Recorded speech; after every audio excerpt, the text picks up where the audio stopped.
శ్రావణ health tips. ఈరోజు Shri multi speciality hospital ప్రముఖ chest physician Srinivas సార్ని కలవడానికి వచ్చాము. ఈరోజు నిమోనియా అంటే ఏంటి, దానికి గల కారణాల గురించి తెలుసుకుందాం. నమస్తే సార్. నమస్తే అండి. సార్, అసలు నిమోనియా అంటే ఏంటి సార్? నిమోనియా అనగా అండి, దానికి అనేక కారణాలు ఉంటాయి. ముఖ్యంగా చూస్తే పిల్లల్లో కానివ్వండి, పెద్దవాళ్ళు కానివ్వండి, దీర్ఘకాలికంగా ఏదైనా వ్యాధులతో బాధపడే వాళ్ళు ఉంటే వాళ్ళకు కూడా ఇది సోకే ఛాన్స్ ఉంటుంది. ఇది వాయుకోశానికి సంబంధించినటువంటి వ్యాధి అండి. ముఖ్యంగా మన వాయుకోశాలు అంటే ఆల్వియోలై అంటారు, అవి పూర్తిగా ద్రవంతో నిండిపోయి ఉంటాయి అన్నమాట. అంటే ఫ్లడ్ అయిపోయి ఉంటాయి. అక్కడ నుంచి ఎగువ శ్వాస అంటే పై అప్పర్ రెస్పిరేటరీ వరకు కూడా అది సంక్రమించి మనకు గాలి తీసుకోవడం కొంచెం ఇబ్బందిగా మారి జ్వరము, దగ్గు, అది పొడి దగ్గు కానీ లేదా తెమడతో కూడుకున్న దగ్గులాగా కానీ ఆ రకంగా మనకు పేషెంట్స్ అనేది మన దగ్గరికి రావడం జరుగుతుంది. అసలు నిమోనియా ఎన్ని రకాలు ఉంటాయి సార్? నిమోనియా అనేదండి ముఖ్యంగా మనం చూసినట్టయితే వైరస్ నుంచి కూడా సంక్రమించవచ్చు. బ్యాక్టీరియా, ఫంగస్, పారాసైటిక్ ఇలా అనేక రకాలుగా విభజించబడి ఉంటుంది. మనం సీజనల్గా అంటే మీరు చలి వాతావరణం, చలి ప్రాంతం పెరిగినప్పుడు మనకు మోస్ట్ కామన్గా ట్రాన్స్మిషన్లో ఉండేది వైరస్ అండి. దాని నుంచి వచ్చే నిమోనియా మనం చాలా కామన్గా చూస్తాం. ఎక్కువ శాతం పిల్లల్లో కానివ్వండి లేదా ఎల్డర్లీ ఏజ్ అనగా కొంచెం ముసలి వాళ్ళలో కానివ్వండి దీని లక్షణాలు కొంచెం ఎక్కువ ఉంటాయి. మీరు గమనించినట్టయితే గత 2 సంవత్సరాల కోవిడ్ వ్యాప్తి కూడా మనకు డిసెంబర్ తర్వాత పెరిగింది. సో ఈ సీజనల్ వేరియేషన్ అనేది మోర్ కామన్గా మనకు వైరల్ దాంట్లో ఉంటుంది.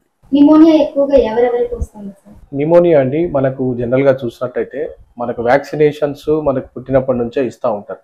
ఎవరైతే వ్యాక్సినేషన్స్ని అశ్రద్ధ చేసి వ్యాక్సిన్స్ వేసుకోరో వాళ్ళు మొదటగా దాని బారిన పడే అవకాశం ఉంటుంది. వాటితో పాటు ఏదైనా క్రానిక్ డిసీజెస్, సపోజ్ ఏదన్నా స్టిరాయిడ్ క్రానిక్గా తీసుకుంటున్నారు, లాంగ్ టర్మ్గా మిగతా మెడికేషన్ మీద ఉన్నారు, లేదా హెచ్ఐవి లాంటి వ్యాధితో బాధపడుతున్నారు, లేదా మ్యాలిగ్నెన్సీస్ ఏదైనా క్యాన్సర్ ఉన్న వారికి కూడా ఈ నిమోనియాస్ తొందరగా సంక్రమించేటువంటి ఛాన్సెస్ ఉంటాయి. తర్వాత ఇందులో కూడా hospital acquired pneumonia, ventilator associated pneumonias కూడా ఉంటాయి.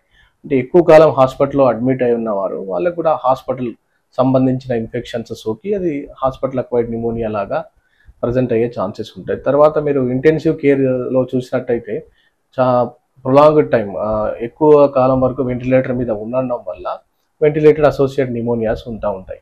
సో మనకు కామన్గా చూసినట్టయితే హెల్తీ ఇండివిజువల్స్కి కానివ్వండి, మిగతా వాళ్ళకి కానివ్వండి, కమ్యూనిటీ అక్వైర్డ్ నిమోనియా లాగా ఇది మొదలవుతుంది. అసలు నిమోనియాకి ఎలాంటి లక్షణాలు కనిపిస్తాయి సార్? ఇలాంటి లక్షణాలు కంపల్సరీ ఉంటే ఆ హాస్పిటల్లో అడ్మిషన్ అనేది అవసరం ఉంటుంది? అవునండి. నిమోనియాకి ఏంటంటే నిమోనియా సివియారిటీ ఇండెక్స్ అని ఉంటుంది. అతను ఓపీడీకి వచ్చినప్పుడు అతన్ని అసెస్ చేస్తాం. అతని శ్వాస ఎంతవరకు శాచురేషన్స్ ఉంటున్నాయి, ఆ శాచురేషన్స్ మరీ డ్రాస్టిక్గా కింద పడిపోతున్నాయా, ఫీవర్ టెంపరేచర్ ఎంత ఉంది, 99 100 కన్నా ఎబో ఉందా, అతన్ని మనం ఓపీ బేసిస్లో ట్రీట్ చేయాలా లేదా ఇన్పేషెంట్గా ట్రీట్ చేయాలా అనేది మనం ఒక సివియారిటీని బట్టి దాన్ని కేటగరైజ్ చేసి ఐపీ పేషెంట్ లాగా కానీ, ఇంటెన్సివ్ కేర్ లాగా కానీ, ఓపీ లాగా కానీ విభజించి వాళ్ళకి ట్రీట్మెంట్ ఇవ్వడం జరుగుతుంది. లక్షణాలు ఎట్లా ఉంటాయి అంటే వాళ్ళు తీవ్రమైన దగ్గుతో మనకు ప్రజెంట్ అవుతారు. దగ్గుతో పాటు తెమడ ఉండొచ్చు. తెమడ రంగు కూడా కల్లె రంగు, కొంచెం కొన్నిసార్లు పచ్చగా పడడం, కొన్నిసార్లు పసుపు రంగులో పడడం, లేదా కొన్నిసార్లు పొడి దగ్గుతో ప్రజెంట్ అయ్యే వాళ్ళు కూడా ఉంటారు. దాంతోపాటు జ్వరము, శ్వాస తీసుకోవడంలో ఇబ్బంది, తలనొప్పులు, ఒళ్ళు నొప్పులు ఇలాంటి లక్షణాలు మనం చూస్తూ ఉంటామండి నిమోనియాస్లో. అసలు నిమోనియా ఉన్నదని ఎలా నిర్ధారిస్తారు సార్? అవునండి. ఈ లక్షణాలు తీసుకున్న తర్వాత అతనికి ఏమన్నా రీసెంట్ ట్రావెల్ హిస్టరీ ఉందా అని కూడా అడగడం జరుగుతుంది. వాటితో పాటు ఏమన్నా షుగరు లేదా ఇంకా ఇతర ఆరోగ్య సమస్యలు ఉన్నాయా అనేది ఒకసారి మనం హిస్టరీ తీసుకొని తర్వాత కామనెస్ట్ టెస్ట్ అనేది చెస్ట్ ఎక్స్రే అండి. ఒక చెస్ట్ ఎక్స్రే తీసుకున్న తర్వాత నిమోనియా అనేది మనకు ఉందా లేదా అనేది దాంట్లో బయటపడిపోతుంది. నిమోనియాకి ఎలాంటి ట్రీట్మెంట్ తీసుకోవాలి? ఇందాక మాట్లాడుకున్నట్టుగా ఆ పేషెంట్ ఓపీడీ అనుకోండి, యాంటీబయాటిక్స్ పెడతారు. అది బ్యాక్టీరియా నుంచి సంక్రమించిందని చెప్పి మనం ఒకసారి నిర్ధారణకు వచ్చిన తర్వాత 1 వారం నుంచి 2 వారాల దాకా యాంటీబయాటిక్ కోర్స్ వాడడం ఉంటుంది. అదే వైరస్ని సస్పెక్ట్ చేస్తున్నాం అనుకోండి, యాంటీవైరల్స్తో పాటు కొంచెం సపోర్టివ్ మెడికేషన్, ఆ సపోర్టివ్ మెడికేషన్ వాడి కంటిన్యూస్గా డాక్టర్ గారి పర్యవేక్షణలో ఉండి ఏమైనా అవసరమైన టెస్ట్ ఏమైనా అడిగినప్పుడు ఆ టెస్ట్ చేసుకొని వారి పర్యవేక్షణలో ట్రీట్మెంట్ చేసుకోవడం జరుగుతుంది. నిమోనియా ఉన్న వాళ్ళు ఎలాంటి జాగ్రత్తలు తీసుకోవాలి సార్? అవునండి. ఒకటి మనం మాట్లాడుకున్నట్టయితే మనం వ్యాక్సినేషన్ గురించి చెప్పాము. న్యూమోకోకల్ వ్యాక్సిన్స్ అనేవి మనం చాలా చూస్తూ ఉంటాం. మన ప్రతి వ్యాక్సినేషన్ ఇమ్యునైజేషన్ కార్డులో ఉంటుంది. యూనివర్సల్ ఇమ్యునైజేషన్ ప్రోగ్రామ్లో చూసినట్టయితే న్యూమోకోకల్ వ్యాక్సిన్స్ కూడా 2 రకాలు ఉంటాయండి. Polysaccharide vaccine 13 and pneumococcal polysaccharide 23 అని ఉంటాయి. సో ఇందులో PCV 13 వేసుకున్న తర్వాత మళ్ళీ సంవత్సరం తర్వాత మనం PPSV 23 వేసుకుంటాం. ఈ PPSV 23 వేసుకున్న అక్కడి నుంచి మళ్ళీ 5 yearsకి దాన్ని కంటిన్యూ చేస్తూ ఉంటాం. సో ఈ వ్యాక్సిన్స్ మనం పిల్లలకి వేసామా లేదా, ఇప్పుడు మనం అనుకున్నట్టు ఎవరైనా మనుషులు దీర్ఘకాలికమైన వ్యాధులతో బాధపడుతున్నట్టయితే వారికి ఖచ్చితంగా ఇవి వేయాలి. లేదా నార్మల్ అడల్ట్స్ 19 నుంచి 45 సంవత్సరాలు ఇంకేదైనా కాక్లియర్ ఇంప్లాంటేషన్కి, రీనల్ ట్రాన్స్ప్లాంటేషన్స్కి పోయేవారు ఉంటే వారికి కూడా ఈ వ్యాక్సినేషన్స్ తప్పకుండా ఇవ్వడం జరుగుతుంది. వాటితో పాటు ఈ కామన్ సీజనల్ వైరస్ని మనం ఎదుర్కోవడానికి, మన రోగ నిరోధక శక్తి పెరగడానికి ఇన్ఫ్లుయెన్జా వ్యాక్సిన్స్ కూడా మనం సంవత్సరానికి ఒకసారి వేసుకోవడం జరుగుతుంది. నిమోనియా ఉన్న వాళ్ళు ఎలాంటి ఫుడ్స్ తీసుకోవాలి సార్? అవునండి, ఒకటి ఇప్పుడు ఇమ్యూనిటీని పెంచడానికి పౌష్టికాహారం ముఖ్యంగా మనము చూసినట్టయితే ప్రోటీన్ డైట్, ప్రోటీన్ కూడా సమతుల్య ఆహారం అంటాం కదా, బ్యాలెన్స్డ్ డైట్ లాగా తీసుకోవాలి. సరిపడా carbohydrates, fibres, minerals, vitamins, fats దానికి తగ్గట్టుగా. ఇదే పేషెంట్ మనం హాస్పిటల్లో ఉన్నట్టయితే మనం హై గ్లైసిమిక్ డైట్ ఇవ్వలేం కాబట్టి కొంచెం బ్లాండ్ డైట్, డాక్టర్ గారి పర్యవేక్షణలో ఉండి కొంచెం బ్లాండ్ డైట్ అక్కడే ఇస్తారు, సాఫ్ట్ డైట్ లాగా ఇస్తారు. అక్కడి నుంచి మళ్ళీ ఇంటికి వెళ్ళిన తర్వాత మనం ఫ్రెష్గా తాజాగా ప్రిపేర్ చేసినటువంటి ఫుడ్ ఏదైనా పెట్టొచ్చు. ఈ పిల్లలకు ఏమైనా అలర్జీస్ ఉన్నా కూడా కొంతమందికి గుడ్డు పడదు, కొంతమందికి చల్లటి వాటర్ అంటే పడవు.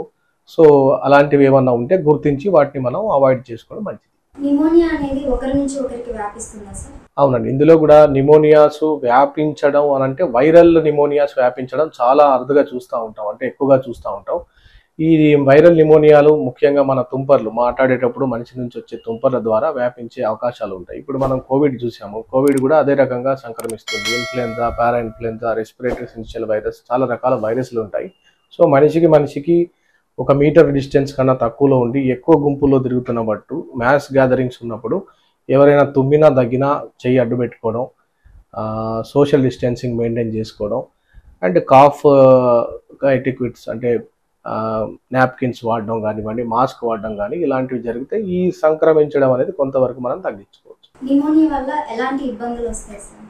నిమోనియా వల్ల తరచుగా నిమోనియాలు వచ్చాయి అనుకోండి, మన లంగ్లో ఉన్నటువంటి స్ట్రక్చర్ డ్యామేజ్ అవ్వచ్చు. సో ఆ నార్మల్ స్ట్రక్చర్ డ్యామేజ్ అయినప్పుడు అక్కడ ఉన్నటువంటి శ్వాసకోశాలు కొంతవరకు ఉబ్బిపోయి ఉంటాయి. సో దాంతో బ్రాంకియక్టాసిస్ అనే ఒక కండిషన్ కూడా మనం తరచుగా చూస్తూ ఉంటాం. చిన్నపిల్లల్లో తరచుగా శ్వాసకోశకు సంబంధించిన వ్యాధులు బారిన పడే వాళ్ళకు ఈ బ్రాంకియక్టాసిస్ అనేది వస్తూ ఉంటుంది. సో ఈ బ్రాంకియక్టాసిస్ ఒకసారి మనకు ఎవాల్వ్ అయిపోయింది అనుకోండి, అక్కడ నుంచి వారి క్వాలిటీ ఆఫ్ లైఫ్ దినదినాన పడిపోతూ ఉంటుంది అనమాట. అంటే ఫర్దర్గా అక్కడే కొలోనైజేషన్ ఆఫ్ బ్యాక్టీరియా ఎక్కువైపోయి వాళ్ళ ఎగ్జాజర్బేషన్స్ ఎక్కువగా ఉంటాయి. సో వాటిని అవాయిడ్ చేయడానికి ఇలాంటి పేషెంట్స్ని మనం ముందుగా గుర్తించి ఏదైనా బ్రాంకియక్టాసిస్లో బారిన పడుతున్నారా, తెమడ ఎక్కువ శాతంలో పోతుందా, పొజిషన్ చేంజ్ అయినప్పుడు తెమడ ఎక్కువ రూపంలో నాకు వస్తుంది అని చెప్పినప్పుడు మనం సిటీ స్కాన్ తీసి దాన్ని కూడా కన్జర్వేటివ్గా లేదా సర్జికల్గా మనం మేనేజ్ చేసుకోవచ్చు.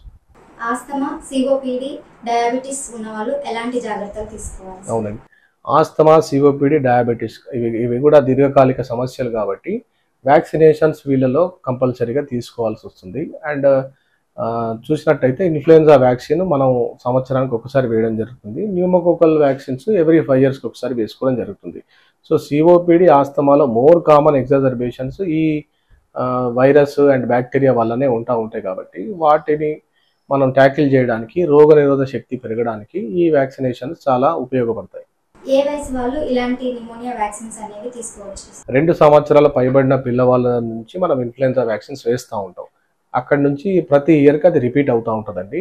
దాంతోపాటు న్యూమోకోకల్ వ్యాక్సిన్ అనేది మనము 19 సంవత్సరాల నుంచి పై వాళ్ళకి ఇస్తూ ఉంటాం అనమాట. సో 19 సంవత్సరాల నుంచి 45 వాళ్ళు ఎటువంటి అసోసియేటెడ్ డయాబెటీస్ లేదా కిడ్నీకి సంబంధించిన వ్యాధులు ఇలాంటివి ఉంటే వాళ్ళకి కంపల్సరీ ఇవ్వాలి. 60 నుంచి పైన ప్రతి వాళ్ళు తీసుకోవడంలో కూడా దీనివల్ల ఉపయోగాలు ఎక్కువ ఉంటాయి. Thank you sir, me valuable information మాకు ఇచ్చినందుకు. నిమోనియా గురించి ఇప్పుడు మనం తెలుసుకున్నాం కదా, మీకు ఎలాంటి డౌట్స్ ఉంటే కామెంట్ రూపంలో తెలియజేయగలరు. Please like, share and subscribe Shravana health tips.